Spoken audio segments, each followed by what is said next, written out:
আলো হাসছে। স্বামীন স্ত্রীকে জড়িয়ে ধরে শুয়ে পড়ে আবারও। আলো বলতে থাকে, কি করবে? আমি কিছু বুঝতে পারছি না মেয়র সাহেব। এই মেয়ে কিভাবে সংসার করবে? আমি এই চিন্তায় ঘুমাতে পারছি না। সব কিছু কেন চাইলেও নিখুঁত করতে পারি না আমরা। মইনকে যদি কখনো ওর দ্বারা কষ্ট পেতে হয়, তখন সেই দায় কিভাবে এড়াবো আমরা? কি বলতে চাইছো তুমি? স্বামীন অবাক হয়ে জানতে চায়। দেখুন, আমরা এ পর্যন্ত সবসময় নিজেদের স্বার্থের দিকটা ভেবেছি। আমরা নিজেদের সন্তানের স্বার্থের দিকটা ভেবেছি। বরাবর আমাদের কনসার্ন ছিল আমাদের মেয়ে কার কাছে ভালো থাকবে সেটা নিয়ে, কার কাছ থেকে আমরা সুবিধা পাবো সেটাই ভেবেছি। কিন্তু মইন, ও যদি কষ্ট পায় তখন? বেচারা কখনো একটা পরিবার পায়নি। স্বামীন নিশ্চুপ হয়ে শুনছিল, একটা লম্বা শ্বাস ফেলে বলল, কিছুই হবে না এমন। আমরা জটিল করে ভাবছি। আছিয়া, ঘুমাও এখন। ইনায়া পা টিপে টিপে গিয়ে প্রীতমের পাশে শুয়ে দুহাতে প্রীতমকে জড়িয়ে ধরল। একটু নড়ে চড়ে উঠে প্রীতম গম্ভীর হয়ে বলল, আরিপাতা হয়ে গিয়েছে? দুলাভাই দূর দূর করে তাড়িয়ে দিয়েছে। কাচুমাচু মুখ করে বলে ইনায়া। ভালো করেছে, এখন ঘুমাও। ঘুমাবো মানে? আজ না আমাদের বাসর? চাপা স্বরে চেঁচিয়ে বলে ইনায়া। প্রীতম ওর হাতটা সরিয়ে দিয়ে বলে, 1.5 মাস আগে হয়ে গিয়েছে। মঈন ইনশিরাহুকে নির্নিমেষ দেখছিল। ইনশিরাহুর দুচোখ ভরা কৌতূহল। সে তাকিয়ে আছে উত্তরের অপেক্ষায়। খানিক বাদে আবারও বলল, বলুন কেন পছন্দ করেছেন আমাকে? মঈন এবার মৃদু হাসল। বিছানায় টান টান হয়ে শুয়ে পড়ে বলল, একটা সত্যি কথা বলবো?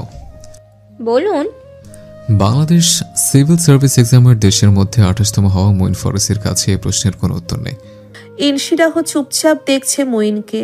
বাইরে তখন মেঘ ডাকাডাকি শুরু করেছে।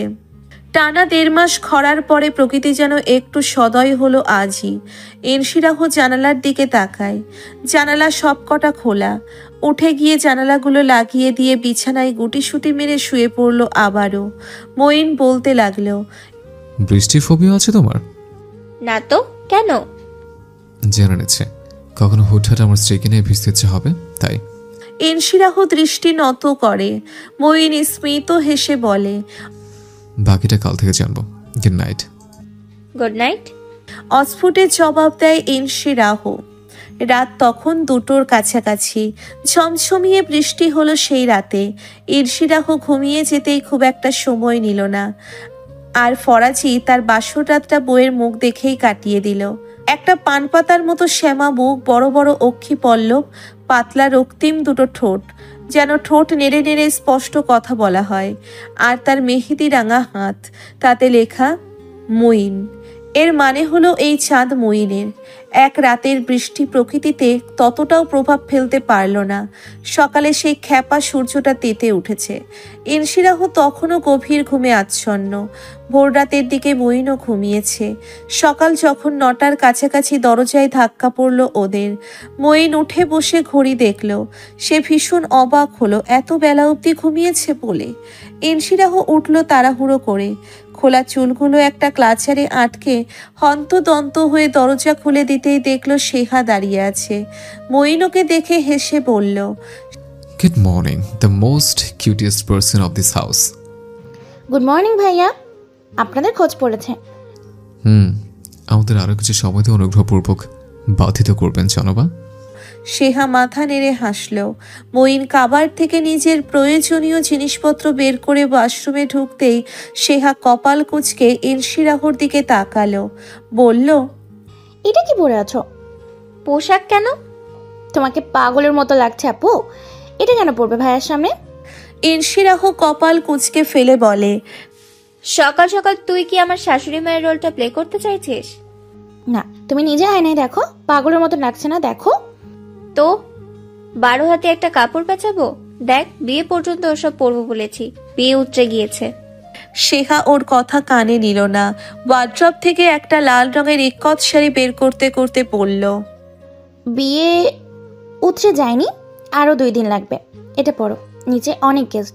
বর মামা ফরাজির সাথে কোনো পাগল দরবেশের বিয়ে দেননি, একটা ভুবন মোহিনী সুন্দরী মেয়েকে বিয়ে দিয়েছে। এই শাড়িটা পরলেই বুঝবে। খানিক বাদে মেয়েরা জামাইয়ের সাথে চলে যাবে। মির্জাদের বিষণ্ণতায় ভরা মুখ, কোলাহল মুক্ত বাড়িটা যেন আরো ভারী হয়ে ফেলেছে বিষাদময় পরিবেশটা। এনশিরাহ, মঈন, ইনায়া প্রীতমের সমস্ত উপহার সামগ্রী তখন গাড়িতে তুলে দিচ্ছে। ইহান নিজে দাঁড়িয়ে থেকে এই গিফটগুলো অতিথিরা নতুন দম্পতিকে ভালোবেসে দিয়েছে। সবকিছু গুছিয়ে ইহান অন্তর্মহলে এলো। মঈন আর প্রীতম ভদ্র মতন তাদের শ্বশুর, চাচা শ্বশুর এবং মামা শ্বশুরদের পাশে বসে আছে ব্রেকফাস্ট করে। পুরুষদের আড্ডায় যত রাজ্যের অর্থনীতির আলোচনা। মঈন আর প্রীতম ভদ্র হয়ে বসে মনোযোগী শ্রোতা হয়ে শুনছিল। আলো লিভিং রুমের এক কোণে একটা সোফাতে উদ্ভ্রান্তের ন্যায় বসে আছে। তার দুপাশে বসে আছে মারিয়া, সোফিয়া।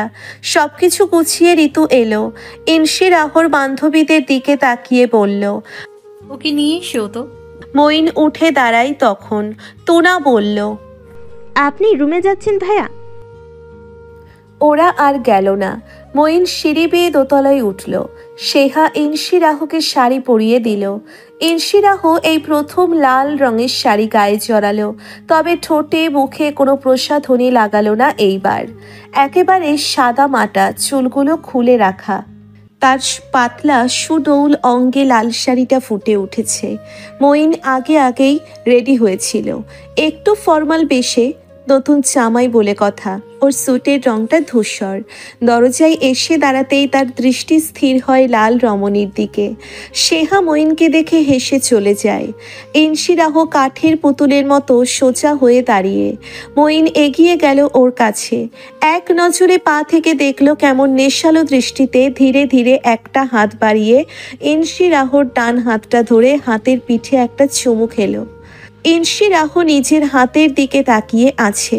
মঈন ইনশিরাহর চোখে চোখ রেখে অস্ফুট স্বরে বলল, It was an appreciation to your beauty.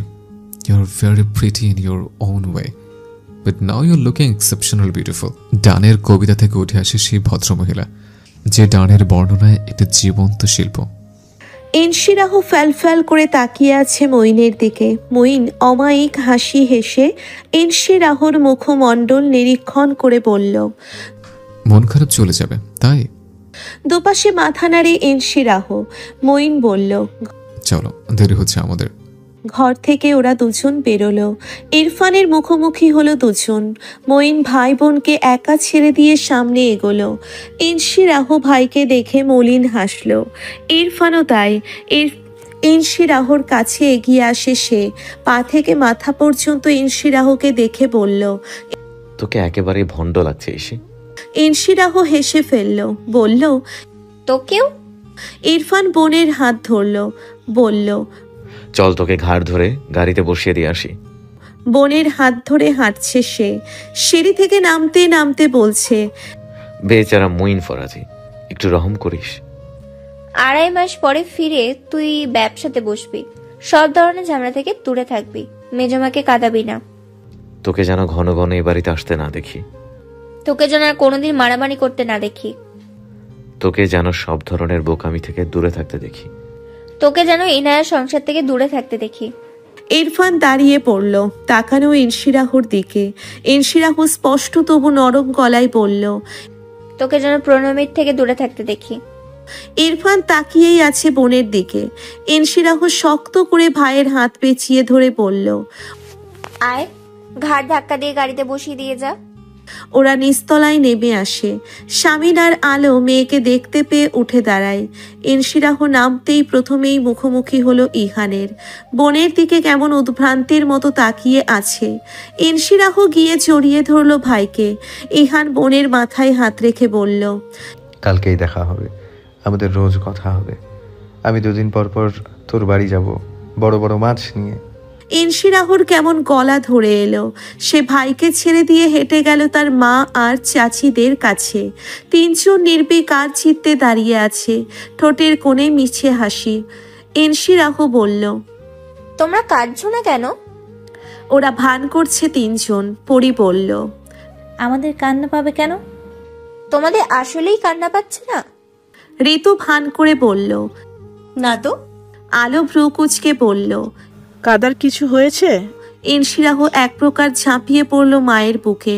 আলো পড়ে যেতে নিলেও সামনে নিল নিজেকে, শান্ত স্বরে বলল, একটুও কান্না পাচ্ছে না আমার। আমারও না। মাকে আরো শক্ত করে জড়িয়ে ধরল ইনশিরাহ, কিন্তু দুজনেই কাঁদছে, নিশ্চুপ কাঁদছে। কাঁদছিল ইনায়া। রুসফি রিন্তুরা অবাক হয়ে বলল, তুই কাঁদছিস কেন?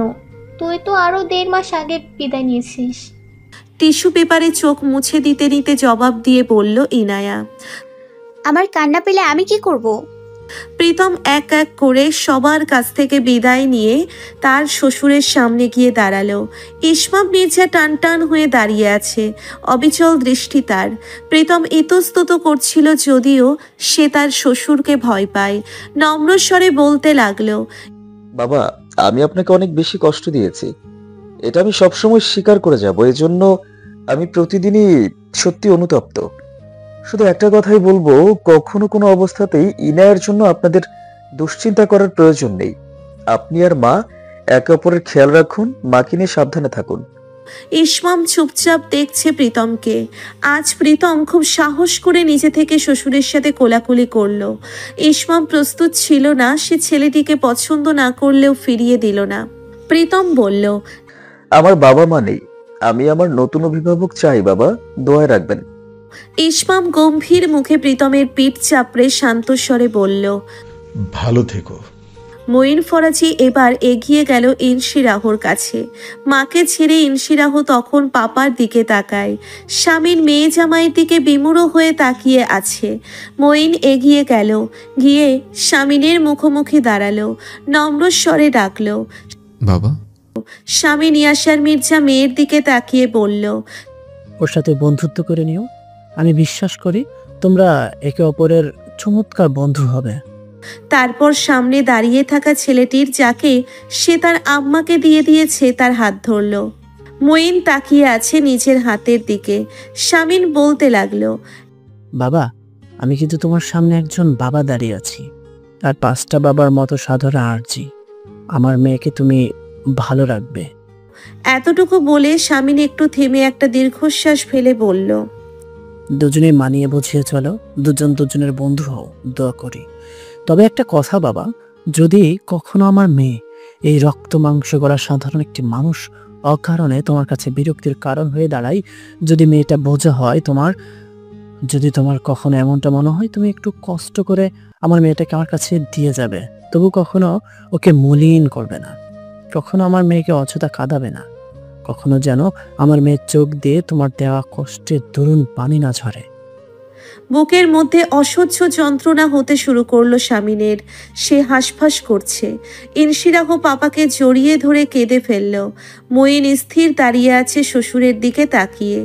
স্বামীন মেয়েকে দুহাতে শক্ত করে ধরে থাকলো। মঈনের দিকে তাকিয়ে বলতে লাগলো, ছোটবেলা থেকে ওকে গল্প শুনেছি, রাজপুত্র এসে ওকে বিয়ে করে নিয়ে যাবে। চেষ্টা করেছি এমন কাউকে বাছার। মেয়েটা আত্মে বড্ড সরল বাবা। ওর একটা ভালো গুণ শুনবে, জানো এই মেয়ে কত দরদি। ওর কাছে সবসময় রাজপুত্র হয়ে থাকো। আমি আবার বলছি, বারবার বলছি, ওর প্রতি বিরক্ত ধরে গেলে চুপচাপ আমাকে এসে বলবে, বাবা আপনার মেয়ে নিন, কিন্তু কখনো ওকে কাঁদাবে না, কখনো না।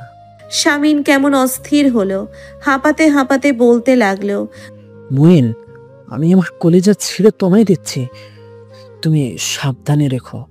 মঈন বুঝতে পারছে না সে কি করবে। তার মুখ শুকিয়ে গিয়েছে। স্বামীর মেয়েকে বুকের সাথে চেপে ধরে বিড়বিড় করতে থাকে, আম্মা, আম্মা তুই মেয়ে কেন হলি? বাবা মেয়ের এহেন দৃশ্য ভারী করে ফেলছে শান্তিনীরের অন্দরমহল। আলো ছুটে এসে স্বামীকে ধরল, বলল, আপনি থামুন, মইন অপ্রস্তুত হচ্ছে। মঈন মলিন মুখে শাশুড়ির দিকে তাকায়। আলো চোখ মুছে ঘন ঘন নিঃশ্বাস ফেলে বলে, বাবা, আমরা দুজনেরই সাধারণ বাবা মা, একেবারেই সাধারণ। আর 5 জন বাবা মায়ের মতো সে জায়গা থেকে একটা অনুরোধ করব, একটা বাচ্চাম ধরনের অনুরোধ করব। স্বামী হিসেবে যতক্ষণ পর্যন্ত তোমার আত্মসম্মান আঘাত না লাগে, আমার এই ছোট্ট মেয়েটির টুকটাক ভালো ত্রুটি নজর আন্দাজ করো, কিছুটা মানিয়ে নিও। কখনো আমাদের অভিযোগ দিও, কখনো তুমি নিজেই ওকে শুধরে দিও, কিন্তু দোহাই তোমার, তুমি কখনো ওকে কাঁদাবে না, তোমার শ্বশুর এক জীবনে আমার চোখ থেকে এক ফোঁটা পানি পড়তে দেয়নি। যখন থেকে আমি তার হাত ধরেছি, এই মানুষটার বড্ড কষ্ট হবে। তবে মঈন অনিমেষ দেখছে তিনজন ব্যক্তিকে। এরা এখন খুব খুব কাছের মঈনের, তার স্ত্রী, তার শ্বশুর শাশুড়ি, মঈনের পরিবার। এরা এমন হৃদয় বিদারক পরিস্থিতি মঈন কিভাবে সামলাবে তা সে জানে না। এমন পারিবারিক ইমোশনের সাথে মঈনের পরিচিতি নেই। সে বুঝে উঠতে না পেরে অনেকটা সংকোচ নিয়ে আলোর একটা হাত ধরল। মৃদু আওয়াজে আলোকে বলল, মা এর ছেড়ে ভালো থাকবে। আলো হু হু করে কেঁদে যাচ্ছে, কেমন দমবন্ধ হয়ে আসছে তার। ওদিকে ইনশিরাহ কাঁদছে শামিনকে শক্ত করে ধরে রেখে। শামিন হাঁপাচ্ছে মেয়েকে আগলে ধরে। লোকটা কথা বলতে পারছে না এখন আর। ইনশিরাহর বান্ধবীরা এসে আলোকে ধরল। আজানে সে শামিনের থেকে ইনশিরাহকে ছাড়িয়ে নেওয়ার চেষ্টা করে, কিছুতেই কেউ থামছিল না যেন। খানিক বাদে ইরফান এসে বোনের হাত ধরে টানছে। ইহান এসে আলোকে সামলে নিল। শামিন বিড়বিড় করতে থাকে, আমার আম্মাকে কাঁদাবে না তুমি। ইহান নরম গলায় বলল, বড় বাবা স্টপ, সে যাওয়ার সময় হয়েছে, ওরা যেতে পারবে এই পরিস্থিতিতে? ইরফান মুখে বর্গীয় শব্দ করে বলল, ও কি কাঁদবে? তোমার মেয়ে নিজেই ওর বরকে কাঁদিয়ে কুল পাবে না। কটা দিন যেতে দাও, দেখবে কে কাকে কাঁদায়। এত কান্নাকাটির মাঝেও এক তৃতীয়াংশ মানুষ হেসে ফেলল ইরফানের কথায়। মঈন মাথা নিচু করে অস্পষ্ট হাসে। ইনশিরাহ বাবার বুক থেকে মাথা তুলে ভাইয়ের দিকে অশ্রুসিক্ত নয়নে তাকায়। ইরফান বলল, কি সত্যি কথা না? ইনশিরাহ ছুটে এসে ইরফানকে ধরল, এক হাতে টেনে ইহানকেও ধরল। দুই ভাইকে ধরে কেমন বাচ্চাদের মতো কাঁদতে লাগলো মেয়েটা। ওরা দুই ভাই থমকে গেল মুহূর্তেই। বোনের চোখের দিকে তাকিয়ে আছে পা খাড়া হয়ে। ঋতু কাঁদছে, পরি কাঁদছে, ইনশিরাহ মামিরা কাঁদছে, শেহা ইনায়া কাঁদছে, আর স্বামী নিয়াসার মির্জা তাকে মনে হচ্ছে একজন মৃত মানুষ। ইসমাম ইলহাম বোঝাচ্ছে তাকে, শান্ত টানছে হাত ধরে তাকে একটু বসিয়ে দেওয়ার জন্য। শামিন পারলে মেয়েকে ছাড়ে না, ইনশিরাহও তাই। বাবার পাঞ্জাবি আঁকড়ে ধরে রেখেছে।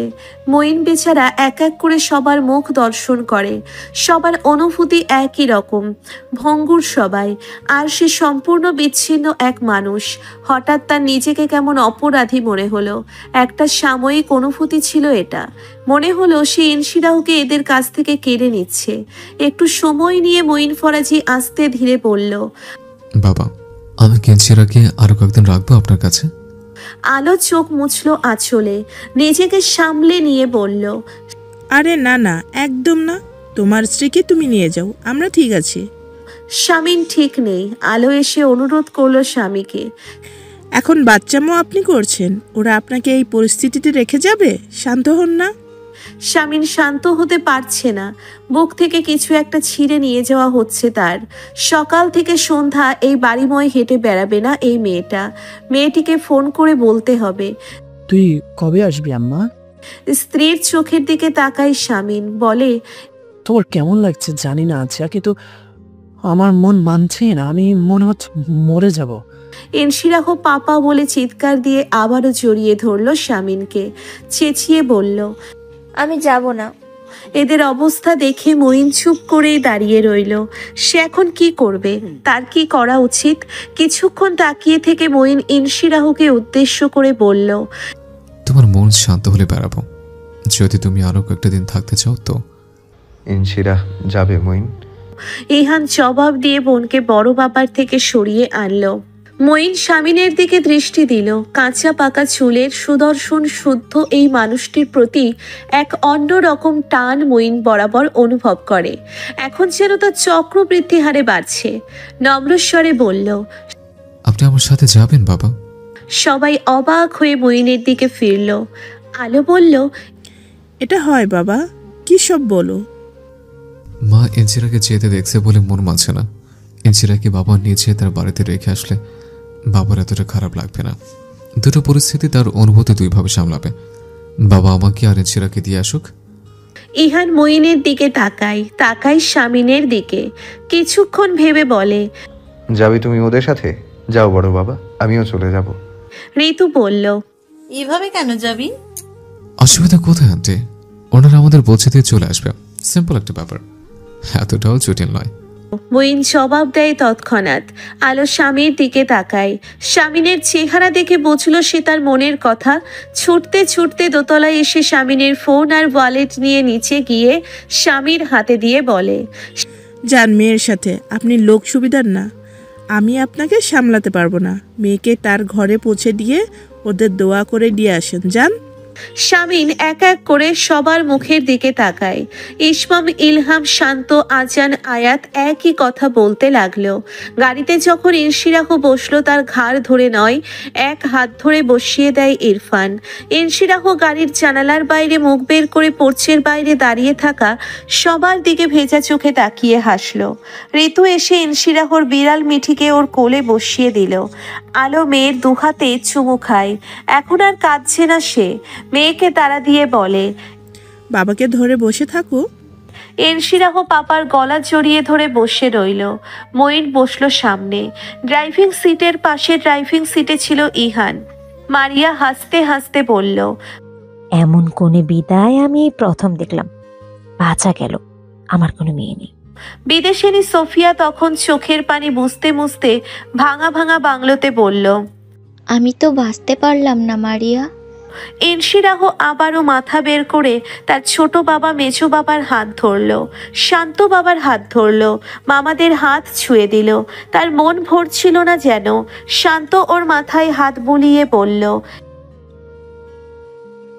ইনশিরাহ হাসল, মাথা নেড়ে বলল, না, তোমরা নিজেদের যত্ন নিও।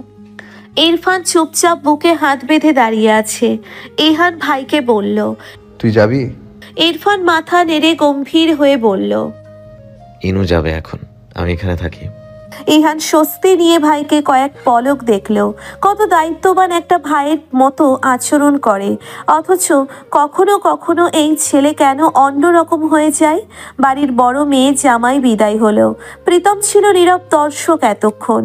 এখন যখন তার বধূর পালা এলো, সে গিয়ে সবার কাছ থেকে আবারও বিদায় নিল।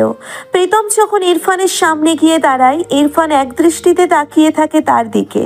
প্রীতম আজ বাইরে তিক্ততাটুকু প্রকাশ না করে বরফ ঠান্ডা গলায় বলে, আসছি। ইরফান নিরুত্তর। ইনায়া কান্না থামিয়ে ভাই আর স্বামীর দিকে তাকিয়ে থাকে। সে মনে মনে প্রার্থনা করছে এখানে কোনো তর্ক বিতর্ক না হোক, কখনোই যেন আর অমন পরিস্থিতি না হয়। তার স্বামীও তার সব কিছু, তার ভাই বোনও তার সব কিছু। ওখানে কোনো তর্ক বিতর্ক হলোও না, কারণ ইরফান নিশ্চুপ ছিল।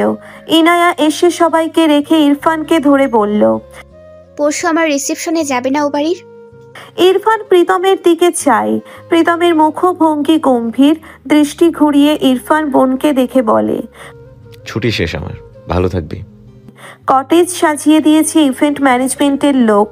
যদিও মঈনের তরফ থেকে রিসেপশন পার্টির জন্য একটা কমিউনিটি সেন্টার বুক করা আছে, কিন্তু এই কটেজটা মঈন সাজিয়েছে নিজের ইচ্ছেতে। ইনশিরাহ বাবার হাত ধরে গাড়ি থেকে নামলো। তার আর এক হাতে মিঠিকে পেঁচিয়ে ধরে রেখেছে। গেটের ঠিক পাশেই একটা বিশাল সাইনবোর্ড, তাতে লেখা police officers residential area. Inshirah কখনো এখানে আসেনি। মাম্মা পাপা বহুবার এখানে ইনভিটেশন পেয়ে এসেছে, তার আশা হয়নি, আসতে ইচ্ছে হয়নি। আজ যখন এলো, একেবারেই এই লোকের বউ হয়ে এলো। কি অদ্ভুত! গাড়ি থেকে কেয়ারটেকারকে জিনিসপত্র নামাতে বলে মঈন গিয়ে কটেজের মেইন লকটা খুলল। কেয়ারটেকার শারাফাত বলল, বুয়া সবকিছু রান্না করে নিয়ে গিয়েছে স্যার। ম্যাডাম আসার কথা শুনে আপনি যা যা বলেছিলেন সবকিছু করে রেখেছে। মঈন হেসে বলল, ঠিক আছে, ধন্যবাদ। ইহান বোনের দিকে তাকিয়ে বলল, আয়। বাবার হাত ধরে ইনশিরাহ ধীরে ধীরে পা রাখলো তার সংসারে। আশেপাশে দৃষ্টি বোলাচ্ছিল সে। একটা অচেনা দুনিয়া, অচেনা পরিবেশ। দৃষ্টি ঘুরিয়ে ঘুরিয়ে দেখছিল সে সব কিছু। তাদের বাড়ির থেকে অতি ক্ষুদ্র একটা কটেজ, বেশ নিরিবিলি, বেশ নয় একেবারেই নিরিবিলি। মঈনের হইচই ফোবিয়ার আক্রান্ত বউয়ের জন্য উপযুক্ত স্থান। মইনের 3 দিন লেগেছিল ঘরটাকে তার বউয়ের জন্য সাজাতে। ঘরের প্রতিটি কোণ গোছালো, সর্বত্র শৌখিনতার ছোঁয়া। ঘরে ঢুকে মইন ওদের 3 জনকে বসতে বলে। শামিন চোখ ঘুরিয়ে ঘুরিয়ে মেয়ে জামাইয়ের সংসার দেখে নিল এক পলকে। বুকের ভেতর কেমন একটা প্রশান্তিময় অনুভূতি হলো তার। এখন আর আগের মতো হাঁসফাঁস লাগছে না। ইহান বড় বাবার দিকে তাকালো। মইনের বুদ্ধিটা একদমই ভালো ছিল। ইহান শামিনকে বলল, চলো এখন উঠি, ওরা বিশ্রাম নিক। শামিন একটা লম্বা শ্বাস ফেলে ক্লান্ত ভঙ্গিতে মাথা নাড়ে। মইন বলল, উঠবো মানে? তুমি আর বাবা আমাদের সাথে লাঞ্চ করবে। ইহান হেসে মাথা নাড়ল, বলল, তোমাদের পৌঁছে দেওয়ার কথা ছিল, এখন আমরা যাই। আর কোনো কথা নয় মুইন, তোমরা বিশ্রাম নাও। ইনশিরাহ বাবার মুখের দিকে তাকায়। শামিন মেয়ের একটা হাত ধরে ঘন ঘন শ্বাস ফেলে বলে, আম্মা, বাবা যাক। ইনশিরাহ বিমুড় চেয়ে রয় বাবার মুখের দিকে। খানিক বাদে বলল, বলো আসি। মেয়েকে জড়িয়ে ধরে কপালে চুমু খায় শামিন। এবার আর থামে না সে। তাড়াহুড়ো করে উঠে মইনকে আসছি বলে কটেজ থেকে বেরোয়। বসে থাকলে চলবে না। যতক্ষণ বসে থাকবে মন বলবে আর একটু থাকি মেয়েটার কাছে। এরকম করলে তো চলবে না। ইহানও বোনের মাথায় হাত বুলিয়ে ধীর পায়ে হেঁটে বেরোয় কটেজ থেকে। মইন গেট পর্যন্ত তাদের এগিয়ে দেয়। শামিন যখন গাড়িতে উঠে বসলো তখন মইন ঝুঁকে গাড়ির জানলা দিয়ে তাকিয়ে শামিনকে বলল, আপনি ঠিক আছেন বাবা? মাথা নাড়ে শামিন। ইহান গাড়ি স্টার্ট দিতেই সে ক্লান্ত ভঙ্গিতে সিটে গা এলিয়ে দেয়। অস্ফুটে মইনকে বলে, ভেতরে যাও। রাস্তার ধুলো উড়িয়ে গাড়িটা দৃষ্টিসীমার বাইরে যেতে গেট বন্ধ করে মইন কটেজে ফিরে দেখে ইনশিরাহ সোফাতে চুপচাপ বসে আছে। মিঠি তার পাশে চুপচাপ বসে লেজ নাড়াচ্ছে। মইন ওর ব্যাগেজগুলো হাতে তুলে নিয়ে বলল, আমাদের বেডরুম এদিকে ছিল। আমাদের বেডরুম কথাটাও হঠাৎ অদ্ভুত অনুভূতি দিল ইনশিরাহকে। কিছুক্ষণ বসে থেকে সে উঠে দাঁড়ায়। তার কৌতূহলী দৃষ্টি চারিপাশটা দেখছিল খুব ভালো করে। মইনের চোখ এড়ালো না তা। স্বামীর পিছু পিছু ইনশিরাহ তাদের বেডরুমে ঢুকলো। চারপাশটাতে এক নজরে চোখ বুলিয়েই ইনশিরাহ খানিকটা স্বস্তির নিঃশ্বাস ফেলল। রুমটা তার পছন্দ হয়েছে। একটা সাদা মাটা বেডরুম, দুপাশে দুটো খোলা বারান্দা, আলো বাতাসে ভরপুর। ঘরের কাটছাট সত্যিই প্রশান্তিদায়ক। সবকিছু সাদা রঙের, একরাশ স্নিগ্ধতা যেন লেপ্টে আছে সব কিছুতে। মইন ইনশিরাহর ব্যাগেজ ঘরের এক কোণে রেখে দিল। হাতের তর্জনী তুলে ইনশিরাহকে ওয়াশরুম দেখিয়ে বলল, ওটা ওয়াশরুম, তো প্রয়োজনে টয়লেট্রিজ ওখানে রাখা আছে। ইনশিরাহ মাথা নাড়ল সামান্য। মইন কাবার্ড থেকে নিজের পোশাক বের করে বলল, আমি পাশের রুমে ওয়াশরুমে যাচ্ছি। মইন ঘর থেকে বেরোতেই ইনশিরাহ ডান পাশের বারান্দার দিকটাতে যায়। পুরো বারান্দাটা হরেক প্ল্যান্টস দিয়ে সাজানো। একপাশে একটা বিশাল দোলনা। ইনশিরাহ বেরিয়ে পশ্চিমের বারান্দার দরজা খোলে। ধীরে ধীরে হেঁটে ঘরের প্রতিটি কোণ দেখে। সে কি দেখছে নিজেও বুঝতে পারছে না, শুধু হাঁটছে। শাড়ির আঁচলটা বড্ড ঝামেলা দিচ্ছিল তাকে। ইনশিরাহ মুখে বর্গীয় শব্দ করে আঁচল টেনে মাম্মার মতন কোমরে গুজে নেয়। মইন তখনও বেরোয়নি। ইনশিরাহর কেমন অলসতাই ধরেছে। এসির পাওয়ার বাড়িয়ে সে বিছানার এক কোণে চুপচাপ বসলো। ক্লান্তিতে যেন ভেঙে যাচ্ছে শরীরটা। গত 1 সপ্তাহের ধকল হঠাৎ যেন মাথা চারা দিয়ে উঠল। সে ফ্রেশ হতে না গিয়ে বিছানার এক কোণে গা এলিয়ে দিল চুপচাপ। জায়গাটা, ঘরটা, পরিবেশটা এতটাই নিরিবিলি যে সামান্য পাতা পড়ারও শব্দ হচ্ছিল না। ইনশিরাহ অলস দুপুরে অলস হয়ে দু চোখে বুঝতেই ধীরে ধীরে ঘুমিয়ে পড়ল। মইন গোসল সেরে পাশের রুম থেকে বেরিয়ে এসে এই ঘরে ঢুকলো তোয়ালেতে মাথা মুছে নিতে নিতে। ঘরে ঢুকেই তার পা থমকালো এক অদ্ভুত সুন্দর দৃশ্য, তার বহু কাঙ্ক্ষিত একটি দৃশ্য দেখে।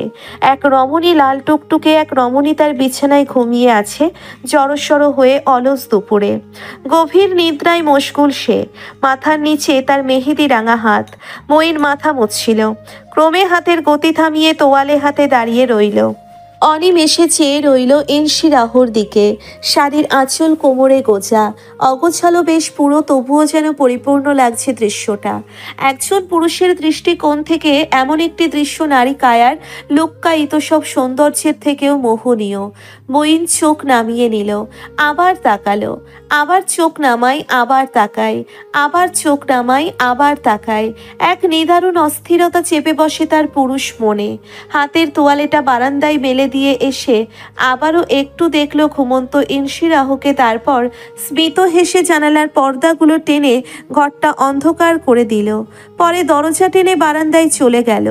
ইনসি রাহুর ঘুম ভাঙল না। শান্তি নীড়ে তখন পিন পতন নীরবতা। বাড়িতে কিছু গেস্ট আছে, কিন্তু বোঝা যাচ্ছে না তাদের উপস্থিতি। শামিন ফিরেছে কিছুক্ষণ আগে, দুটো মেয়ে বেরিয়ে গিয়েছে পরপর। বাড়িটা ফাঁকা, মরুভূমির মতন ঠেকছে। সবার নির্লিপ্ততায় বাড়িটা কেমন ভুতুরেও লাগছে। রান্নাঘরেও চুলা ধরায়নি হেল্পিং হ্যান্ডরা। বাড়ির কর্ত্রীদের মতিগতি তারা বুঝে উঠতে পারছে না। চোখের উপর আঁচল রেখে লিভিং প্লেসে বসেছিল আলো এতক্ষণ। জোহরের আজানের সময় হতেই সে উঠল। মেয়েট দুটো চুপচাপ বসেছিল। আলো বিরক্তি নিয়ে বলল, বাড়িতে মেহমান বয়ে গিয়েছে শানুর মা, তোমরা ব্যাপার হাত পা ছেড়ে দিও না। রান্নাঘর তোমাদের, তোমরা আমার থেকে বেশি জানো। আমি ঠিক আছি, তোমরা ফটাফট রান্না চাপাও। লিস্ট চিকেন ক্যাবিনেট রাখা আছে। বড় ম্যাডামকে দেখে তাদের খুব খারাপ লাগছে। আদেশ পেয়ে তারা রান্নাঘরে গেল। আলো দোতলায় উঠে ঘরে উকি দিল। শামিন বিছানায় শুয়ে আছে চুপচাপ, কপালে একটা হাত রেখে ঘুমোচ্ছে কিনা বোঝা যাচ্ছে না। আলো আর ও ঘরে ঢুকলো না। গিয়ে দোতলার লিভিং প্লেসে একটা ডিভানে বসলো। খানিক বাদে ইসমাম এলো। অন্য একটি ডিভানে বসে আলোর দিকে তাকালো সে। আলোকে কিছুক্ষণ দেখে নিচু গলায় বলল, এত ভেঙে পড়ো না প্লিজ। আলো ইসমামের দিকে তাকিয়ে রইল কিছুক্ষণ। ও প্রসঙ্গে না গিয়ে বলতে লাগলো, আজ একটা বিষয় তোমার সাথে শেয়ার করতে ইচ্ছে হচ্ছে ইসমাম। বলো। ইসমাম কিছুটা অবাক হয়ে বলল, ইনায়ার ঝামেলার পরে তোমাকে বহুভাবে জাজ করেছি আমরা, কিন্তু আজ একটা জিনিস রিয়ালাইজ করলাম, বাবা মায়ের ছটপটানির সকল জাজমেন্টের উপরে। তোমাকে কত কথা শুনিয়েছে অনেক, রাগ রেখো না। ইসমাম হাসলো, বলল, রাখিনি তো, নয়তো পরিবার শব্দটার অস্তিত্ব থাকলো কই বলো। ইনসি রাহুর ঘুম ভাঙল ঠিক 1.5 ঘন্টা পরে। এত জলদি ভাঙতো না যদি না মঈনের ফোনটা বেজে উঠত। ইনসি রাহুর উঠে বসে চোখ ডলতে লাগলো। মঈন ততক্ষণে ফোনটা রিসিভ করে হুঁ হ্যাঁতে উত্তর দিয়ে কল কেটে ইনসি রাহুর দিকে তাকায়। ঘুম ঘুম চোখে, ফোলা মুখের শ্যামা সুন্দরী। মঈন মুগ্ধ হয়ে কয়েক মুহূর্ত দেখে নিজের হাতের ঘড়ির দিকে ইশারা করে ইনসি রাহুকে বলল, লাঞ্চ। ইনসি রাহু বিছানা থেকে নেমে তাড়াহুড়ো করে লাগিয়ে তার জামা কাপড় খুঁজতে লাগলো। মোট 4টে ব্যাগ তার। দুটো খুলে তাকে দেখলো শুধু শাড়ি আর শাড়ি। মেজাজটা ভীষণ চটে যায় তার। এগুলো নিশ্চয় মেজো মায়ের কাজ। ইনসি রাহুর 3 নাম্বার ব্যাগটা খুলে ফেললো সালোয়ার স্যুট। মঈন ইনসি রাহুর অস্থিরতা দেখছে, কিছুটা আন্দাজ করতে পেরে বলল, বাড়িতে একটা ফোন করে দেখো, যেটা খুঁজে পাচ্ছ না সেটা হয়তো অন্য কোথাও রেখেছে। ইনসি রাহু 4 নাম্বার ব্যাগটা খুলে তার টি শার্টগুলো পেল। একটা লম্বা শ্বাস ফেলে ইনসি রাহুর সেগুলো নিয়ে ওয়াশরুমে ঢুকলো। কিছুক্ষণ পরে মাথা মুছতে মুছতে ইনসি রাহু বেরোলো। মঈন তখন উপহার সামগ্রীগুলো সব ঘরের এক কোণে গুছিয়ে রাখছিল। ইনসি রাহুর পরনে একটা প্লাজো এবং তার অ্যাংরি বার্ডের কার্টুনওয়ালা টি শার্ট। ইনসি রাহুকে দেখে সে উঠে দাঁড়ায়, গম্ভীর কিন্তু নম্র স্বরে বলল, চলো খেয়ে নে। দুপুরে লাঞ্চ সেরে দুজনে ঘরে ঢুকে গিফটগুলো নিয়ে বসলো। ছোট মা বারবার করে মেসেজ করছে গিফটগুলো সামলে নিতে, সুন্দর করে গুছিয়ে রাখতে। এগুলো হেলায় ফেলে রাখা উচিত না। অসংখ্য গিফট, একটা একটা করে মোড়ক উন্মোচন করে এক একটা জিনিস আবিষ্কার করছে দুজন। সবকিছু অতিরিক্ত দামি দামি ওয়ালমেট পেন্টিং থেকে শুরু করে ডায়মন্ডের কাপল রিং। মঈন শুধু দেখছে। কিছু অদ্ভুত ধরনের গিফটও ছিল সেখানে, যেমন বাচ্চাদের ফিডিং বোতল, স্কুল ব্যাগ, বাচ্চা ক্যারি করার ব্যাগ, বাচ্চাদের চুষনি। ইনসি রাহুর হাত থামলো এসব দেখে। দুজন দুজনের দিকে তাকালো কিছু সময়ের জন্য, তারপর সেগুলো একপাশে সরিয়ে রেখে ইনসি রাহু নিচু গলায় বলল, তোমাদের কাজ। মঈন চুপচাপ নিজের মাথা নেড়ে বলে গিফটগুলো সব সাজিয়ে রেখে বক্সগুলো নিয়ে ইনশিরাহর বিপদে বাড়ল। মঈন বলল, এগুলো এখানে থাকুক, আমরা রেখে আসবো স্টোর হাউসে। ইনশিরাহ আপত্তি তুলে বলল, সামান্য কাজ, আপনি আমাকে স্টোর হাউসটা দেখিয়ে দিন, আমি রেখে আসছি। মঈন কিছু মুহূর্ত ইনশিরাহকে দেখে বলল, চলো আমার সাথে। কটেজের ঠিক পেছন দিকে 2 রুমের একটি স্টোর হাউস। প্রথম তালাটা খুলে মঈন বলল, বক্সগুলো আমার কাছে দাও, তোমার ভেতরে ঢোকার প্রয়োজন নেই, ভেতরে ধুলোবালি। ধুলোবালিতে আমার ফোবিয়া নেই বলেই ইসি পা রাখলো ভেতরে। মঈন মেয়েটির আত্মবিশ্বাসী কথার ধরন দেখে হাসে। অসংখ্য বাক্স বাইরে থেকে একটা একটা নিয়ে গুছিয়ে রাখার এক পর্যায়ে ইনশিরাহ নিজের হাত টান অনুভব করলো। ঘাড় ঘুরিয়ে দেখে মঈন টেনে তাকে নিজের পেছনে নিয়ে নিয়েছে। ইনশিরাহ জিজ্ঞাসু দৃষ্টিতে তাকায়। মঈন বলে, ককরোচ। ইনশিরাহ মেঝেতে দেখলো 2-3টে তেলাপোকা। সে তেলাপোকাগুলো চটি জুতোর দ্বারা পিষে মঈনকে ঠান্ডা গলায় বলে, আমার ককরোচ ফোবিয়াও নেই, আমি এসব ভয় পাই না, এসব ধরে ধরে ছবি তুলি আমি। বধূর সাহসিকতা দেখে কুপকাত মঈন। এই মারকাটারি মেয়ের কাছে কখনো তার হিরো হওয়ার সম্ভাবনা নেই। উনি একাই 100। বধূকে অ্যাপ্রিসিয়েট করে মঈন বলল, দ্যাটস গ্রেট। বাকি বক্সগুলো দুজনে হাতে হাতে নিয়ে রাখলো।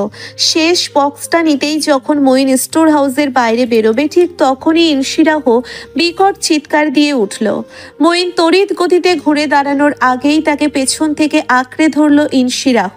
মঈনের চোখ দুটো রসগোল্লার সাইজের মতো বড় বড় হয়ে গেল। টের পেল নরম দুটো হাত তাকে কিভাবে ছুঁয়েছে। মঈন চাইল সময় এখানেই কিছুক্ষণের জন্য থেমে যাক। পরক্ষণেই গলা খাকারি দিয়ে বলল, এসে আইও। ইঁদুর ফোবিয়া আছে আমার, ইঁদুর ফোবিয়া আছে। মঈনকে ধরে রেখে হড়বড়িয়ে বলল ইনশিরাহ। মঈন স্থির দাঁড়িয়ে আছে। ইনশিরাহর কণ্ঠস্বরে বুঝতে পেরেছে সে আসলেই ভয় পেয়েছে যথেষ্ট। পেছন থেকে মঈনকে যেভাবে ধরে রেখেছিল সেভাবেই ধরে আছে। দাঁড়িয়ে আছে ঠাই। পিঠের কাছ থেকে খামচে ধরে আছে মঈনের টি শার্ট। সময় বেশিক্ষণের জন্য থামল না। ওর তল্পকাল পরেই মঈন সামান্য হেসে বলল, ইদুরোফোবিয়া, I mean musophobia, that's great too. ইনশিরাহর সম্বিত ফিরে পেয়েছে ততক্ষণে। মঈনকে ছেড়ে কেমন লাফিয়ে পিছনে চলে গিয়েছে 1 পা। তবে মাথা থেকে ইঁদুর ভীতি সরেনি। পাংশুবর্ণের হয়ে আছে মুখটি। মঈন ঘুরে দাঁড়ায় ওর দিকে। অনুসন্ধানী দৃষ্টিতে ওকে কিছুক্ষণ দেখে বলল, বাইরে চলো। মঈনের পেছনে স্টোর হাউসের বাইরে বেরোয় ইনশিরাহ। বিশাল আকার একটি তালা স্টোর হাউসে লাগিয়ে মঈন বলতে লাগলো, তুমি ওয়াইল্ড লাইফ ফটোগ্রাফার, সাপের ছবি তোলো তুমি? ইনশিরাহ কেমন কপাল কোচকালো, বলল, সাপ আর ওই গা ঘিঙ্গিনে জন্তুটা এক হলো? সাপ একটা কিউট প্রাণী। সাপ কিউট? মঈন অবাকের পরেও অবাক হয়ে চেয়ে রইল ইনশিরাহর মুখের দিকে। ইনশিরাহ হাঁটতে হাঁটতে বলছে, of course, snake is a colourful creature. দেখতে সুন্দর, আর যাই হোক দেখলে মনে হয় ওরা গোসল করে রোজ। এই জন্তুটা তো জীবনে পানি ধারে যায় না। ইয়ক। মঈনের কদম থামলো তার বধূর কথাবার্তা শুনে। ইনশিরাহ মঈনের সামনে সামনে হাঁটছে। মঈন অস্ফুটে বিড়বিড় করে বলল, ওমেন। কিছু বললেন? দুপাশে না বোধক মাথা ঝাঁকিয়ে মঈন বলল, ঠিক, বড্ড নোংরা ইঁদুর। সাপ ভালো, সাপ কিউট, সাপ সুইট। ইনশিরাহ দ্রুত হেঁটে কটেজ ফিরেছে। মঈন হাঁটছে ধীরে ধীরে। অস্ফুট স্বরে ইনশিরাহকে উদ্দেশ্য করে বলল, তুমি কিউট আছো, মারাত্মক কিউট। ইসি শুনতে পেল না মঈনের কথাগুলো। বিকেলে মঈন কোথাও বেরিয়েছিল। ইনশিরাহ গোটা কটেজে ছিল একা। যাওয়ার আগে মঈন বলে গিয়েছে যে কোনো প্রয়োজনে কল করে নিতে তাকে। কটেজের সর্বত্র ইনশিরাহ অবাধ বিচরণ করতে পারে। চাইলে গার্ডেনে অথবা আশেপাশে ঘুরতে পারে। মঈন খুব বেশি সময় বাইরে থাকবে না। ইনশিরাহ কোথাও বেরোলো না। কিছুক্ষণ অলস হয়ে বিছানায় পড়ে থেকে উঠে এসে পাপাকে কল করে। স্বামীর যেন তার ফোনের অপেক্ষাতেই ছিল। রিসিভ করে একের পর এক প্রশ্ন ছুটতে থাকে মেয়েকে। ইনশিরাহ দুপুরে খেয়েছে কিনা, মঈন কোথায়, ইনশিরাহর মুখটা এমন লাগছে কেন, গায়ের তাপমাত্রা ঠিক আছে কিনা। ইনশিরাহ আপ্লুত হলো, ধরা গলায় বলল, পাপা মাত্র 3.5 ঘন্টা হয়েছে আমি এসেছি। শামিন আর কিচ্ছু বলল না, মেয়েকে দেখতে থাকে মন ভরে। বাপ বেটিকে বিরক্ত করতে করতে চলে আসে আলো, আসে ইনশিরাহর চাচারা চাচিরা, ফুপা ভাইয়েরা, শেখা মামারা মামিরা। এদের পাগলামি দেখে ইনশিরাহ হাসে। সবার সাথে ভিডিও কলে 1 ঘন্টা আলাপ সেরে ফোন রেখে ইনশিরাহ উঠে দাঁড়ায়। মিঠি লেজ নেড়ে নেড়ে ঘরময় খেলছিল। ওকে দেখে ইনশিরাহর হঠাৎ মনে পড়ল ওর খাবারের কথা।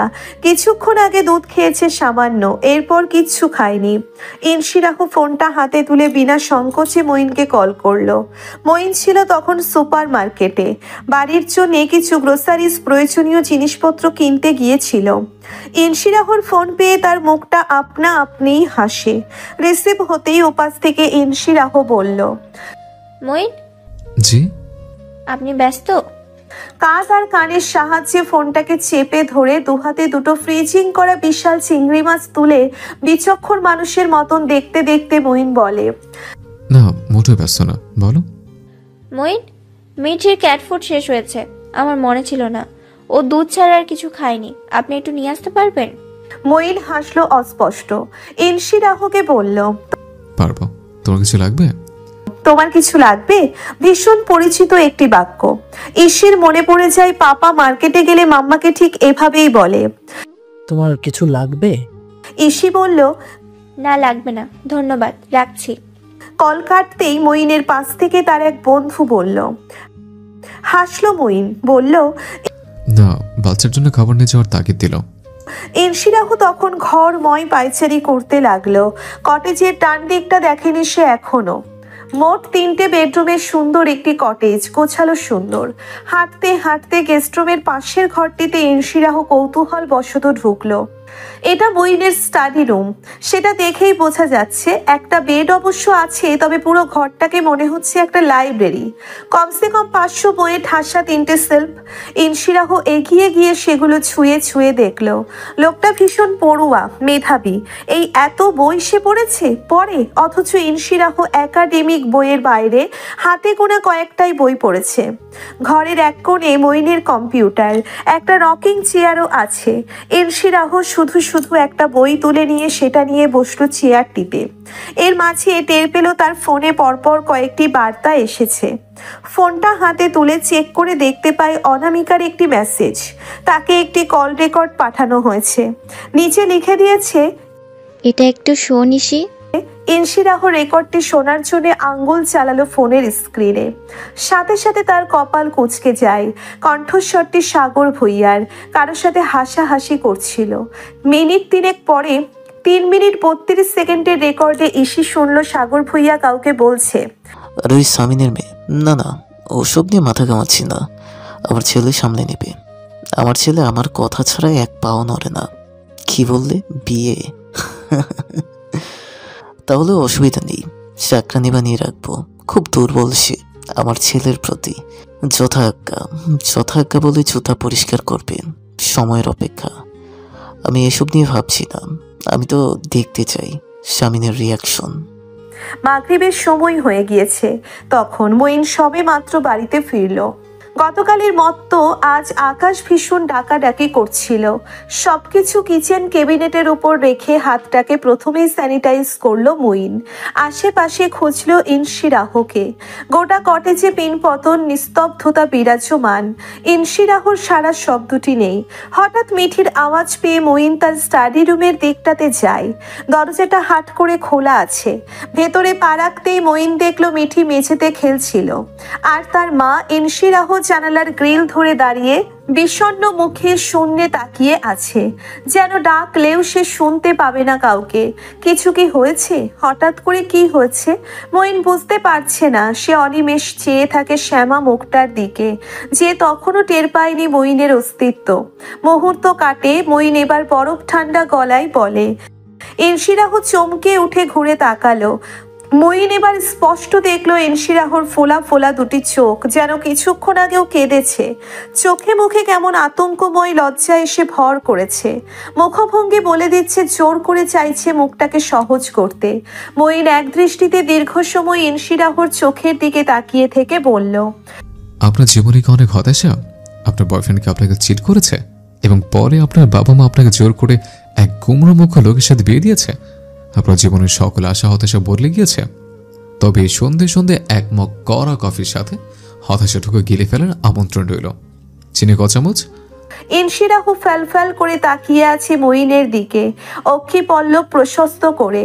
মানুষটার মুখভঙ্গি গম্ভীর, অথচ কি সাবলীল ভাবে বলল কথাগুলো। দুজনে দুজনের দিকে তাকিয়ে রয় মুহূর্ত থেকে মুহূর্ত। মঈনের চোখে তখনও প্রশ্নটা নাচছিল। ক চামচে হতাশা দূর হয়? কাল কাটে। ইনশিরাহ হেসে ফেলল হঠাৎ, চোখ মুখের কাঠিন্যতা এক চুটকিতে বিদায় নিল। মৃদু হেসে হাসি থামিয়ে বলল, 1 চামচে। মঈন ঘর থেকেই বেরিয়ে কিচেনের দিকে এগিয়ে যায়। ইনশিরাহ যায় তার পিছু পিছু। মঈনকে বলে, আমি কি হেল্প করব? হ্যাঁ বলুন। ক্যাবিনেট থেকে মগ বের করে দুটো। ইনশিরাহ মগ দুটো বের করে বলে, আচ্ছা বুয়া আসবে না? না, ছুটি দিয়েছি আজ সন্ধ্যেটা। আমাদের দুজনের ইনভিটেশন আছে ডিসি মহোদয়ের বাড়িতে। কফি বানিয়ে দুটো মগে ঢেলে মঈন ইনশিরাহকে বলল, চলো বারান্দায় বসে।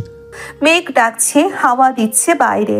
কটেজের বাগানে একটা বড় বকুল গাছ। বকুলের সুঘ্রাণ ভেসে এসে ওই নির্জন নিস্তব্ধ পরিবেশে অন্য মাত্রায় যোগ করেছে। ইনশিরাহর দিকে এক ফাঁকে মঈন তাকায়। চুলের দুপাশে দুটো ছুটি করেছে, দেখতে লাগছে কিশোরী মেয়েদের মতো। হঠাৎ কি মনে করে ইনশিরাহ বলল, আমি আপনাকে গোমরামুখ মনে করি না। কফির মগে শেষ চুমুক দিয়ে মগটা টেবিলের ওপর রেখে বলল, তোমার বয়স 25 বছর 3 মাস 15 দিন। ইনশিরাহ মাথা তুলে তাকিয়ে বলল, হ্যাঁ কেন? এমনি। চলো ওঠা যাক, আমাদের বেরোতে হবে। রেডি হতে গিয়ে ইনশিরাহ মহা মুসিবতে পড়ল। এই ধরনের ইনভিটেশনে ঠিক কি পড়ে যাওয়া উচিত ইনশিরাহ বুঝতে পারছে না। ইদানিং এটা পর ওটা পর শুনতে শুনতে তার মনে হচ্ছে এখনো তার আশেপাশে মাম্মা চাচিরা দাঁড়িয়ে আছে, তার দিকে রাগারুণ চোখে তাকিয়ে আছে আর বলছে, ওটা পর। শাড়িগুলো দেখে গা শিউরে উঠল তার। এসব এখন সে পরবে না। না মানে না, যথেষ্ট ভালো মেয়েটি হয়েছে সে, আর না।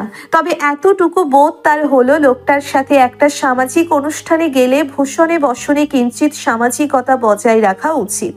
অনেকক্ষণ ঘাটাঘাটি করে সে একটা আকাশি রঙের সুতি আরামদায়ক চুড়িদার সেট তুলে নিল। অবশ্য নাক সিটকিয়ে নিয়েছে বেশ কিছুক্ষণ। মঈন রেডি হয়ে বসে আছে। ভেবেছিল তার বউয়ের সময় লাগবে, এটা বউয়ের বউগত বৈশিষ্ট্য, তাই যথেষ্ট ধৈর্য নিয়ে মঈন বসেছিল। তবে মঈনের বেশিক্ষণ ধৈর্য ধরে বসে থাকতে হলো না, কারণ তার বউ আর 5টা বউয়ের মতো একেবারেই নয়। একটা সাদামাটা চুড়িদার সেট পরে চুলগুলো খোলা রেখে বেরিয়েছে ঘর থেকে ইনশিরাহ। না দিল চোখে কালির প্রলেপ, না মাখলো গালে লাল গোলাপি প্রসাধনী, অথচ তাকে দেখতে লাগছে সম্পূর্ণ নিখুঁত মোহনীয়। মঈনের চোখ আটকে গেল কিছুক্ষণের জন্যে। ভীষণ অসহ্য লাগছে মঈনের এখন। কেমন হ্যাংলা লাগে নিজেকে এমনভাবে তাকিয়ে থাকতে, ভীষণ হ্যাংলা লাগে। ইচ্ছে করে ওই মেয়েকে কপালে গালে প্রশংসা লেপটে দিয়ে বলতে, কিছু সময় এসব পরে আমাকে এভাবে অস্বস্তি দাও। কিছু সময়, বেশি সময় এসব পড়তে হবে না, শুধু কিছু সময়। ইনশিরাহ ঘুরে মঈনের দিকে তাকায়, তাড়াহুড়ো লাগিয়ে বলে, আই এম রেডি, চলুন। মিঠিকে তার স্লিপিং বাস্কেটে রেখে ওরা বেরোলো। বাইকে মঈনের পিছনে বসলো ইনশিরাহ। মাঝখানে কিছুটা দূরত্ব রেখেছে, হাত রাখেনি মঈনের কাঁধে। ডিসি মহোদয়ের বাড়িতে আজ সব ঊর্ধ্বতন কর্মকর্তাদের ইনভিটেশন ছিল সস্ত্রীক, তবে পার্টির মধ্যমণি ছিল মঈন ও ইনশিরাহ। শহরের সকল সরকারি উচ্চপদস্থ কর্মকর্তা এবং তাদের স্ত্রীরা, যারা কিনা নিজেরাও সরকারি কর্মকর্তা, তাদের ভীষণ কৌতূহলী দৃষ্টিতে দেখছিল ইনশিরাহ। অন্যান্য অতিথিদের সাথে সামাজিক আলাপ সেরে একপাশে চুপচাপ ফোন নিয়ে বসে আছে সে। মঈন সবার সাথে হেসে হেসে কথা বলছিল। ইনশিরাহ লোকটাকে আর চোখে দেখছে। হঠাৎ একটা কথাই তার মাথায় এসেছে, এত এত মেধাবী মানুষদের মাঝে সে একাই একটা অপদার্থ। হোক সে উচ্চবিত্ত পরিবারের মেয়ে, হোক তার বাবা চাচাদের বিত্ত বৈভবের অভাব নেই, হোক তারা ক্ষমতাশীল, তবে ইনশিরাহ যোগ্যতার দিক থেকে মঈনের কাছাকাছি নেই মানে নেই। অন্যান্য কর্মকর্তাদের বউদের খুঁটিয়ে খুঁটিয়ে দেখছে সে। কথাবার্তায় ভীষণ আত্মবিশ্বাসী এবং চটপটে। এসব দেখতে দেখতে হঠাৎ সম্বিত ফিরে পায় ইনশিরাহ। এসব সে কি ভাবছে, কেন ভাবছে সে জানে না। তবে শাইমের ওই কথাগুলো শোনার পর থেকে ইনশিরাহ দিনকে দিন এভাবেই হুটহাট ইনফিরিয়রিটি কমপ্লেক্সে ভোগে। ইনশিরাহ হঠাৎ মনে হলো তার মানসিক সমস্যা তৈরি হচ্ছে একটা, যেটা সত্যি হলে খুব বিশ্রী ব্যাপার হয়ে দাঁড়াবে। রাত বাড়ার সাথে সাথে নিশ্চিত হওয়া যায় আজ আকাশ ঝেপে বৃষ্টি নামবে। ডিসির বাসভবনে ডিনার শেষ করে মঈন ইনশিরাহ বেরোলো। রাত তখন 10টা ছাড়িয়ে গিয়েছে। আকাশও তার সংযমের মাত্রা ছাড়িয়ে গিয়েছে। পথিমধ্যে ঝমঝমে বৃষ্টিতে মঈন ইনশিরাহ ভিজে একাকার হলো। বাইকটাকে দাঁড় করিয়ে দুজনে কিছুক্ষণ দাঁড়িয়ে রইল। অনাকাঙ্ক্ষিতভাবে বধূর সাথে মঈনের প্রথম বৃষ্টি বিলাস হয়ে গেল। ভেজা চুলগুলো মুখের সামনে লেপ্টে আছে কিছুটা। ওই ভেজা চোখ তীর করে কাঁপছে পল্লব, রক্তাভ ঠোঁট। মঈন চমৎকার একটা দৃশ্য উপভোগ করলো কিছুটা সময়। বৃষ্টি যখন থামবে মনে হচ্ছিল, ইনশিরাহ তখন তাড়া দিল মঈনকে। চলুন এখন যাই, মিঠি খুব ভয় পাচ্ছে একা একা। বৃষ্টি থেমে গিয়ে কিছু সময়ের বিরতি নিয়ে আবার ঝরতে শুরু করেছে। এবার সাথে করে নিয়ে এসেছে বজ্রপাত। তাড়াহুড়ো করে কটেজে ঢুকলো দুজন। ঘরে ঢুকতেই দেখলো পশ্চিমের জানালাটা খোলাই ছিল। বিরাট অসুবিধেই পড়া গেল এইবার। ঝমঝমে বৃষ্টির ছাট এসে ঘরের এক পঞ্চমাংশ ভিজিয়ে ফেলেছে। ইনশিরাহর মনে পড়ল এই অকাজটি তিনিই করে রেখে গিয়েছিলেন। কেমন লজ্জিত ভঙ্গিতে মঈনের পিছু পিছু জানালা বন্ধ করতে গেল। জানালার পর্দাগুলো ভিজে চপচপে। একপাশের গ্লাস ধরে যখন ইনশিরাহ টানছিল, ঠিক তখনই আশেপাশে কোথাও বিকট শব্দে একটা বজ্রপাত হয়। হতবিহ্বল ইনশিরাহ অকস্মাৎ লাফিয়ে উঠে ঘুরে জাপটে ধরল মঈনকে। অনুভূতির উত্তাপে দগ্ধ হতে বেশি সময় লাগলো না মঈনের। বহু প্রত্যাশিত সুখময় সময়টাও মঈনের সুপ্রসন্ন ভাগ্য বলে অনাকাঙ্ক্ষিতভাবে এলো। তার প্রশস্ত অসহায় গোবেচারা হ্যাংলা মরুভূমি সম পেটানো বুকটাতে আশ্রয় নিল পাখির মতো একটা শরীর। চোখ বড় বড় হয়ে গিয়েছে মঈন ফরাজির। নরম শরীরটা যখন তাকে আষ্টে পৃষ্ঠে জড়িয়ে ধরে রেখে ভাবছিল, মঈন হঠাৎ খুব বড় একটা বোকামি করে বসল। এই মুহূর্তকে খুব বিচক্ষণতার সহিত লাই না দিয়ে বলে ফেলল, অ্যাস্ট্রোফোবিয়া আছেন সেরা বিনতে সামিন। খুব বড় বোকামি ছিল এটা মঈনের। মঈন খুব আফসোস করলো যখন তার বউ তাকে ছেড়ে দূরে সরে ঘুরে দাঁড়িয়েছে। তার ভেতরে বেহায়া অধৈর্য সুযোগ সন্ধানী ছটপটে পুরুষ সত্তাটা তাকে গালি দিল। অপদার্থ অফিসার, এত কথা বলার কি দরকার ছিল? ইনশিরাহ ঘুরে দাঁড়িয়ে একটিবারের জন্যেও চোখ ফেরায়নি মঈনের দিকে। হালকা আকাশি কামিজ ভিজে শরীরের সাথে লেপ্টে আছে। ভয়ঙ্কর লাস্যময়ী অপার্থিব এক নারী মঈনের সামনে দাঁড়িয়ে। এই দৃশ্য, এই সময়, এই সবকিছু মঈনকে বোকার মতো দাঁড় করিয়ে রাখলো। ইনশিরাহ দাঁড়ালো না। কেমন অপ্রস্তুত ভঙ্গিতে ছোটাছুটি করে তোয়ালে আর শুকনো জামাকাপড় নিয়ে ওয়াশরুমে ঢুকলো।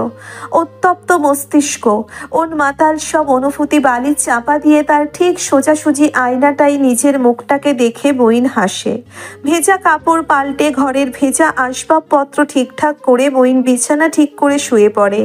ইনশিরাহ ওয়াশরুম থেকে বেরিয়ে মিঠির কাছে গিয়েছিল ড্রয়িং রুমে। পৌনে 1 ঘন্টা পেরিয়ে যাওয়ার পরে মিঠিকে কোলে নিয়ে গুটি গুটি পায়ে ইনশিরাহ ঘরে ঢুকলো। মঈন তাকিয়ে আছে ইনশিরাহর দিকে। ইনশিরাহর এসে নিচু স্বরে তবে গম্ভীর হয়ে মঈনকে বলল, আপনার অসুবিধা না হলে একটা কথা বলবো? হ্যাঁ বলো। মিঠিকে দুহাতে আগলে ধরে ইসি বলল, আসলে মিঠিরও না অ্যাস্ট্রোফোবিয়া আছে। ও এমন শব্দে কেমন আতঙ্কিত হয়ে পড়েছে দেখুন। আপনার যদি অসুবিধা না হয় ওকে আমি আপনাদের বিছানায় রাখি। ট্রাস্ট মি, ওর লোম ঝরে না, শব্দ করে না, বিরক্তও করে না। মঈন তাকিয়ে আছে বইয়ের দিকে। ইনশিরাহ ভীষণ উৎসুক হয়ে দৃষ্টি রেখে দিয়েছে মঈনের চোখে। তার দৃষ্টি বলছে সে আশাবাদী। মঈন ভদ্রলোক। মঈন এই আবদার মানবে। মঈন একবার ইনশিরাহর হাতের ভারী স্বাস্থ্যের গোলুমলু লোমশ মিঠিকে দেখে একবার দেখে ইনশিরাহকে। কিছুক্ষণ দুজনকে দেখে বলে, ঠিক আছে রাখো। বাইরে মনে হচ্ছে তাণ্ডব চলছে প্রকৃতিতে।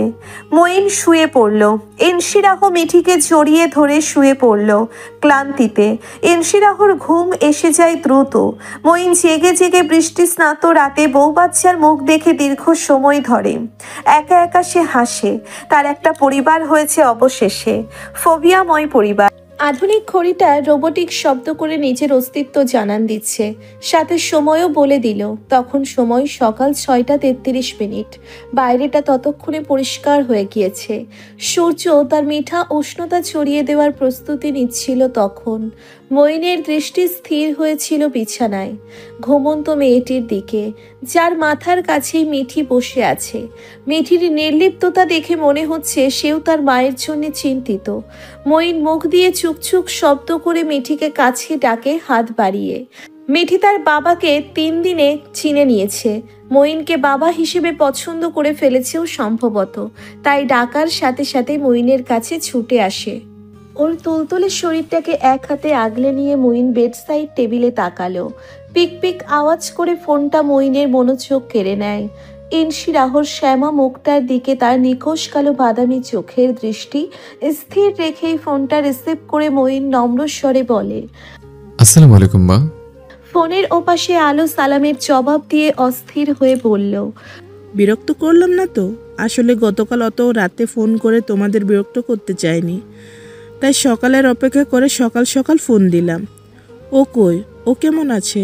জ্বর কি উঠেছিল? আর মঈন শাশুড়িকে শান্ত করার চেষ্টায় নিচু গলায় বলতে লাগলো, জ্বর আসেনি মা, ও ঘুমাচ্ছে, চিন্তার কিছু নেই। অসুবিধা দেখলে আমি আপনাদের জানাবো। বাবাকে বলুন দুশ্চিন্তা না করতে। আলো আশ্বস্ত হয়ে কল কাটল। শাশুড়ি মাকে চিন্তামুক্ত করে মঈনও স্বস্তির নিঃশ্বাস ফেলল। তবে পরপর তার ফোনে কল আসে ইনশিরাহর চাচাদের, ইহানের, ইনায়ার, শেহার। একে একে সবাইকে আশ্বস্ত করে ঘুমন্ত ইনশিরাহর মুখের দিকে তাকিয়ে মঈন একটা লম্বা শ্বাস ফেলে বিড়বিড়ালো, সবার আদরের দুলালিকে বিয়ে করে মহা মুশকিলে পড়ে গেল বলে নিজেই হাসল। এরপর মিঠিকে কোল থেকে নামিয়ে দেয়। আজ মঈন মর্নিং ওয়াকে যাবে না বলে ঠিক করলো। কিছুক্ষণ কটেজে থেকে ডিউটিতে যাবে। কিছু মুহূর্ত চুপ করে থেকে বসে মঈন এবার হাত বাড়িয়ে নিঃসংকোচ ইনশিরাহর কপাল ছুঁয়ে তাপমাত্রা দেখল। গায়ে জ্বর নেই, তবে খুব কাহিল লাগছে মুখখানি। সেদিন বৃষ্টিতে ভেজাই জ্বর পেয়ে বসেছিল ইয়াসার মির্জার শক্তপোক্ত কন্যাকে। তাদের রিসেপশন, প্রীতম ইনায়ার রিসেপশন 102 জ্বর নিয়ে পার করে আজ 3 দিনের দিন এই যন্ত্রণা থেকে মুক্তি মিলল তার। এর মাঝে মঈনের তরফ থেকে রিসেপশনের দিনে মঈনের শাশুড়ি এসে থাকতে হয়েছে ইনশিরাহর কাছে। জ্বর নিয়ে ইরফানকেও বিদায় জানাতে পারেনি। অ্যান্টিবায়োটিক চলেছে। গতকাল রাতে হুশ করে জ্বরটা নাই হয়ে গেল। মিঠি লেজ নাড়ছিল ইনশিরাহর পাশে চুপচাপ বসে থেকে। মঈন উঠে ঘরের সমস্ত পর্দা সরিয়ে ঘর আলোকিত করে দিতেই ইনশিরাহ কপাল কুঁচকে ফেলল। মিঠা রোদটুকুও কেমন চোখে লাগলো তার। ধীরে ধীরে চোখ মেলে আশেপাশে তাকিয়ে উঠে বসল। টের পেল মাথাটা আজ যথেষ্ট হালকা লাগছে। মঈন শরীর থেকে তার জ্যাকেটটা খুলে রাখতে রাখতে বলল, good morning. Good morning. Inshirah জবাব দিয়ে উঠে দাঁড়ালো। জ্বর নেই দেখে দুবার সৃষ্টিকর্তার কাছে শুকরিয়া আদায় করলো মনে মনে। তবে নিজের দিকে ইনশিরাহ তাকাতে পারল না। ভীষণ নোংরা লাগছিল নিজেকে। মনে হচ্ছে অসুখ বিসুখ তার পোশাকে ঢুকে পড়েছে। এগুলো বদলে ফেলা অতীব জরুরি। তার চেয়ে বড় কথা, একটা লম্বা শাওয়ার নেওয়া ইনশিরাহর জন্য অপরিহার্য হয়ে পড়েছে। গোসল শেষে ইনশিরাহ টের পেল শরীরটা অস্বাভাবিক ফুরফুরে লাগছে। একটা সাদা রঙের নরম তোয়ালে মাথায় পেঁচিয়ে ইনশিরাহ নিজেকে কিছুক্ষণ দেখল ওয়াশরুম মিররে। 3 দিনের হাড় কাঁপানো জ্বরে তার গলার বিউটি বোনগুলো বেশ সাহসী হয়ে উকিঝুঁকি মারছে। টি শার্ট পিছন থেকে টেনে ধরে দেখল আগের থেকে রোগা হয়েছে কিনা। দেখল ইনশিরাহর একটা বদ অভ্যেস আছে। গোসল সেরে সবসময় ভেজা কাপড়গুলো বালতি ভরে রেখে দেবে। ভেজা জামা পাল্টালেই বড্ড অলসতা চেপে বসে শরীরে। এসব তখন মাম্মা অথবা মেজো আম্মা ধুয়ে দিত। এখানে এসেও এমন করে ইনশিরাহ। বোয়া এসে ধুয়েছে একদিন। ইনশিরাহ বোঝে এই ব্যাপারগুলো খুব বাজে, তবুও অভ্যেসটা বদলাতে পারে না। আজও মন ভুলো হয়ে ভেজা জামা কাপড় বালতিতে রেখে হন হন করে বেরিয়ে এলো আলালের ঘরের দুলালি। মঈন তখন কিচেনে ছিল। ইনশিরাহ মঈনকে অত সকালে কিচেনে দেখে ভীষণ অবাক। একটা কিচেন অ্যাপ্রন গায়ে মঈনের, তাকে দেখে আন্তর্জাতিক মানের কোনো শেফের মতো লাগছে। ইনশিরাহ 2 কদম এগিয়ে গিয়ে বলল, এখানে কি করছেন? মঈন চপিং বোর্ডে দ্রুত হাত চালিয়ে বলল, ব্রেকফাস্ট রেডি করছে। বুয়া? ঝুমঝুমি ওনার মেয়ে অসুস্থ, ছুটি দিয়েছি আজ।